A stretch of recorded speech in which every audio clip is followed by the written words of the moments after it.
Vamos agora pra Trigger sem mordaça, quando eles conseguiram fazer Cyberpunk Edge Runner.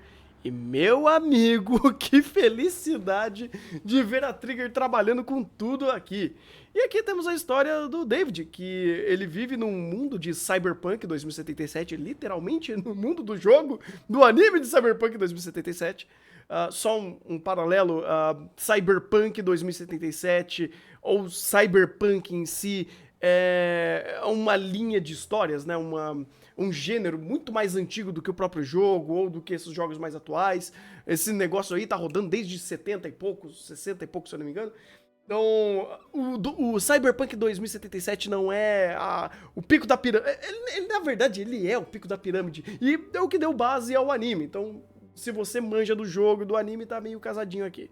Mas, até onde eu saiba, o anime não necessariamente ele quer contar a história do jogo. Ele conta uma história que aconteceu ali. Tem personagens, inclusive, do jogo. É E uma aqui a prequel gente... do jogo. É uma prequel? Ah, tá. Ah, então beleza. Então aqui a gente tem o David, que ele vive numa sociedade foda pra caramba, né? Onde a mãe dele se mata de trabalhar pra ele poder estudar. Só que ele não tem ele não tem dinheiro, ele não consegue se dar bem numa sociedade de um bando de riquinho porque não tem dinheiro. E aí ele tem que ficar fazendo os malabarismos dele para se adequar no lugar. E começa a dar um monte de treta nesse sentido dele não querer ir mais pra escola. Enquanto isso, o mundo é caótico, tiro, bala e porradaria a todo momento num mundo cibernético. E acontece que, infelizmente, a mãe dele acaba falecendo num acidente, ele fica revoltado pra caralho porque ele é pobre, então pobre não tem vez nesse mundo, e ele começa a se embrenhar um pouco mais no mundo dos cyberpunks, que são aquela galera que fica na margem daquela sociedade e vive no dedo do cu e gritaria. Essencialmente é isso. E basicamente aqui vai ser a ascensão dele dentro desse mundo, né? Dele realmente se embrenhando nessa ideia de se tornar um cyberpunk e entendendo o quão caótico e desumano é esse mundo. E, rapaz, eu fiquei, satisfeito. Satisfeito é uma boa palavra aqui com o Cyberpunk, porque ele tem um monte de qualidades incríveis, mas tem um aspecto aqui que eu falei, pô, eu ainda tô meio dividido se isso realmente foi bom ou ruim. Mas, Rafa, como que foi pra você Cyberpunk? Foi uma merda. Pior anime que eu vi esse ano. Vai tomar no cu, mentira. Agora que o pessoal está atento com o bait, depois desses 3 minutos do Thunder dando sinopse, Uhum. esse anime é, cara, muito bom, na real. Tipo, ele é muito eficiente em passar suas críticas, transpor empatia.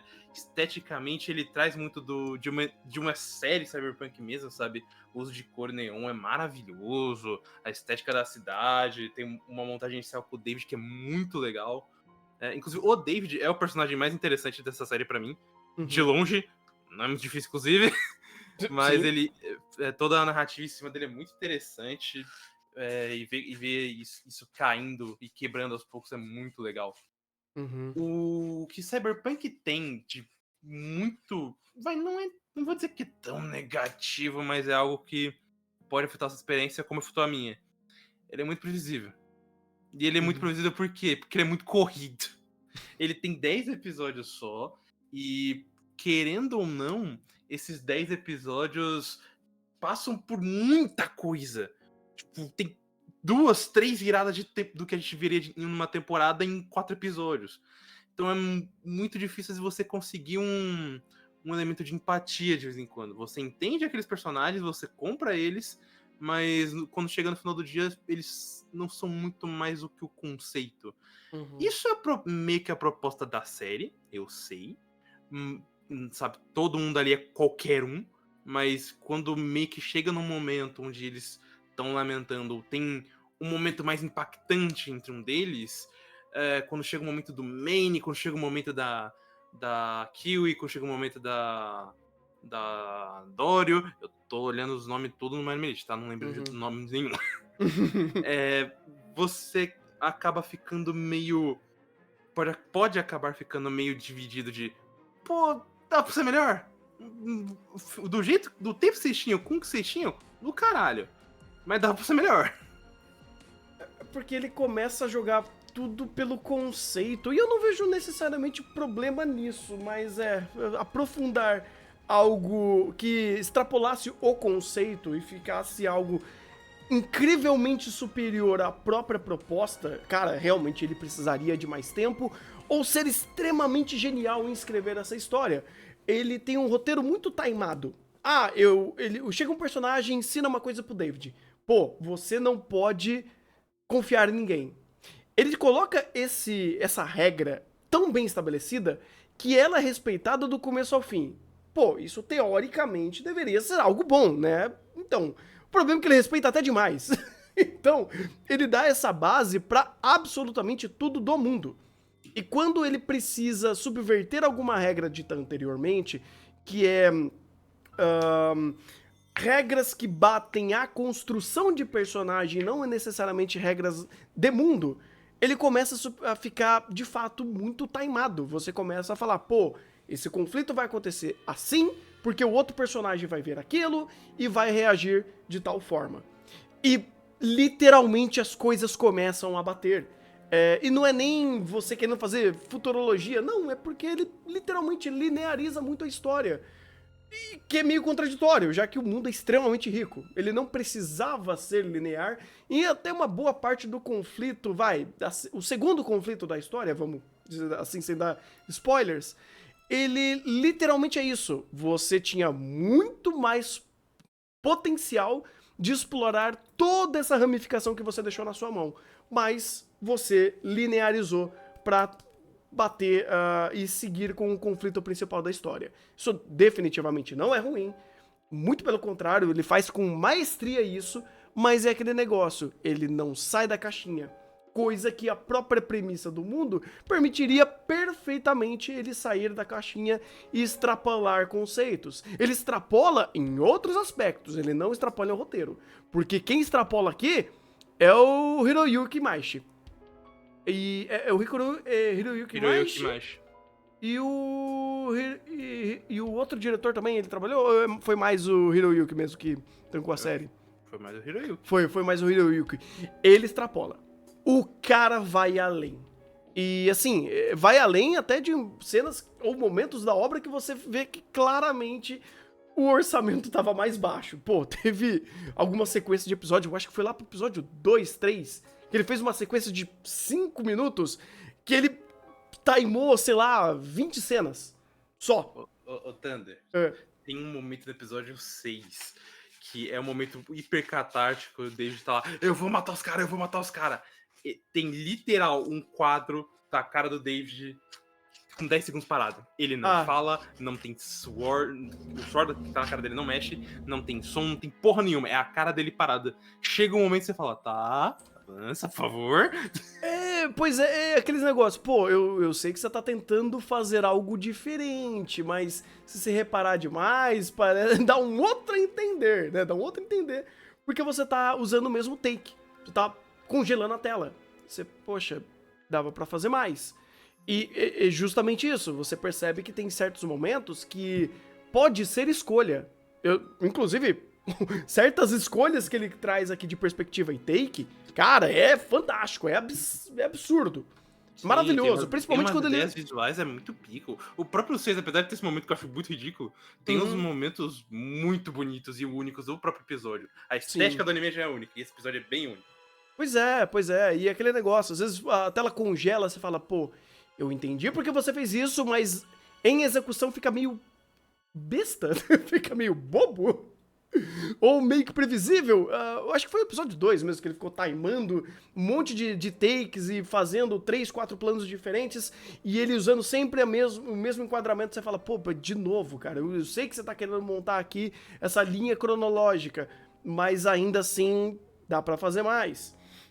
E já que você reduziu o número de episódios e você teve que correr com a história, eu acho que também seria interessante se essa corrida ou esse dinamismo também viesse pra direção nesses momentos de acelerar. Porque chega no momento da história que, mano, é déjà vu na cabeça. O cara instala o pendrive do déjà vu e vai, porque a história não para. E Não é necessariamente um problema, mas não é tão...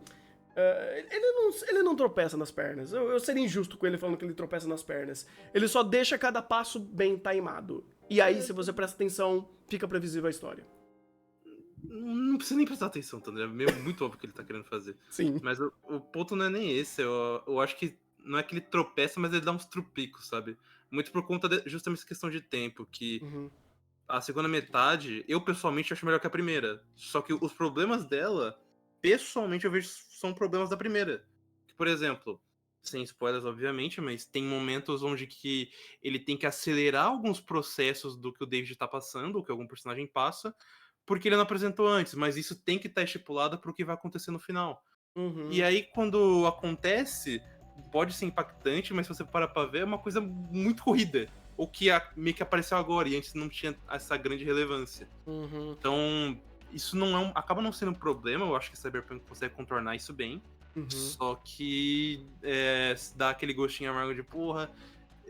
Principalmente eu sou uma pessoa que gosta de uma história mais lenta, bem processual, principalmente na construção de personagem. Se eu tivesse esses momentos aí que eu estaria amando Cyberpunk como muita gente gostou. Uhum. Mas eu acabei tendo esses pequenos problemas com ele. Tem uma personagem que ela representa muito bem isso. A própria Rebecca. O texto torna ela muito mais linear e entendível. Isso é bom, porque você consegue compreender a personagem com muita facilidade, o estereótipo dela funciona perfeitamente. E é literalmente, o a mais disso tá na produção, tá na direção. Você não tem tempo pra você maturar melhor o personagem. Então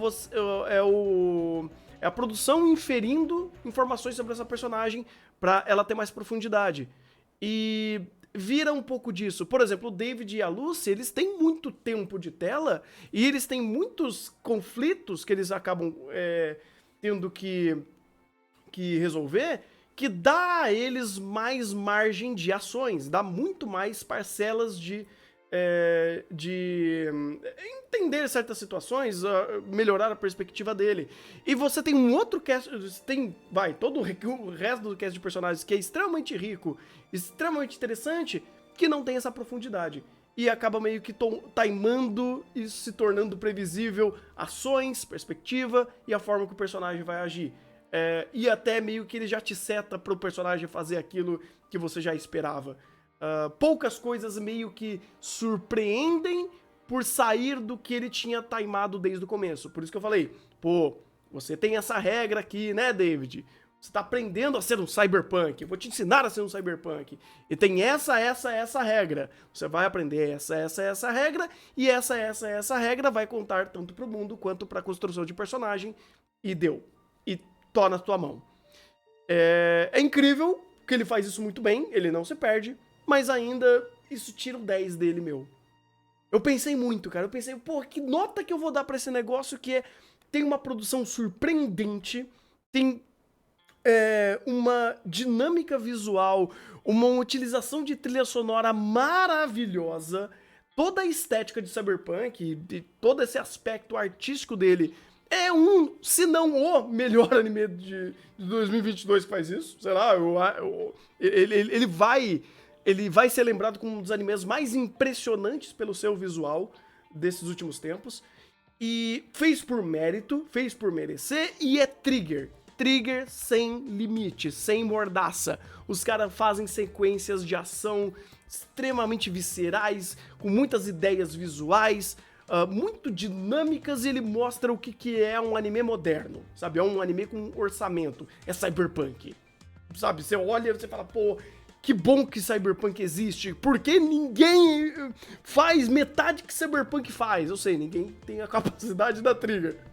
Mas ele é extremamente maravilhoso de você acompanhar e ele te abraça de um jeito, cara, surpreendente. Mas ainda assim, por essa previsibilidade, eu não consigo dar um 10, cara. É o 9 mais triste que eu dei, mas se fosse 10, seria um 10 mais fraco que eu daria. Um 8. Tipo, eu não me apeguei muito com Cyberpunk, quanto muita gente se apegou. Eu gostei de muita coisa dele, Eu acho que se todo o roteiro tivesse o mesmo cuidado que o David teve, eu acho que eu dava um 9, 10, mas eu acho que um 8 é legal. E apesar de eu gostar muito da trilha sonora de Cyberpunk, eu tenho um pouco problema com alguns encaixes. Tem uns encaixes que, apesar da música ser muito pica, sério, todas as músicas são excelentes. Mas tem uma ou outra música que você vê no encaixe, no contexto, eu falo, não precisava não. Ficou meio esquisito até. Vai até a pergunta. Cara, Cyberpunk teve um tempo aí de produção, né? Teve uns 2 anos, se eu não me engano, né? Foi junto. Se eu não me engano, você pode me corrigir aí, mas se eu não me engano ele tava anunciado junto com o jogo. Caramba! Faz muito tempo. E assim, não que ele dá um aspecto de estar inacabado, mas talvez ele não esteja no seu polimento máximo. Deve ser problema de Cyberpunk esse negócio. Não, eu acho que seria o contrário. Ele foi polido demais. Se deixasse um pouco ele mais bruto, que seria dar mais episódios pra ele, acho que aí ele estaria pica. O pessoal falando, faltou 2 episódios. Talvez, mas não é como se faltou. É que se tivesse a mais, seria melhor. Eu não acho que ele deixou de fazer, de forma alguma. Ele só poderia ter arredondado o que ele já entregou se ele tivesse mais tempo. E se ele tivesse mais tempo, a gente poderia, de fato, dar uma nota um pouco mais redonda pra ele, falar, de fato, que ele foi ao ápice e ganhou aí seus 9, 10 com todos os méritos. Mas, pelo que ele fez, cara, impressionante. Eu tô realmente impressionado com tudo que eles entregaram aqui. E pretendemos fazer um chá com spoilers falando sobre ele. Porque tem muita coisa pra falar de Cyberpunk, que se tornou, de fato, até um dos meus animes favoritos dessa temporada. Tá, a temporada também não se ajuda muito, mas... Que mérito, hein, Thunder? Não, mas é negável, principalmente o impacto que ele teve, sabe?